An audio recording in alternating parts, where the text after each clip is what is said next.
Дневен хороскоп за 3 ноември.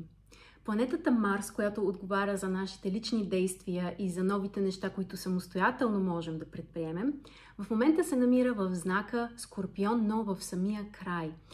И това от една страна може да доведе до усещането и желанието за нещо ново, как вече сме изморени, как искаме да променим нещо, но е добре да имаме предвид, че точно днес трябва да сме по-търпеливи, т.е. най-вероятно няма да можем моментално да реализираме това, което искаме. Утре Марс ще премине в друг знак, енергията ще се смени, но днес това няма да може да се реализира моментално. От друга страна, Марс има хармоничен аспект с Нептун, което може да ни позволи да сме по-интуитивни, да имаме някаква идея, която да е по-различна, по-оригинална. И същевременно Венера и Юпитер са в конфликтен аспект. Това са две планети, които отговарят за нашите желания, за това, което можем да реализираме, за мечтите ни. И в момента те са позиционирани така, че най-вероятно можем да усетим някакъв вид разочарование. И то най-вече, ако имаме очакване, че някой друг трябва да изпълни нашите желания.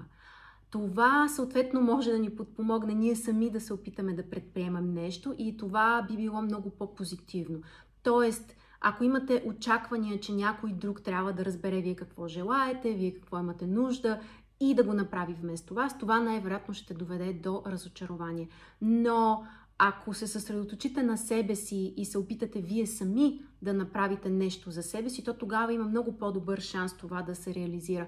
Защото Луната се намира в знака Овен. И Овена има връзка с нашата самостоятелност, с това да проявяваме нещо сами, да правим нещо сами за себе си.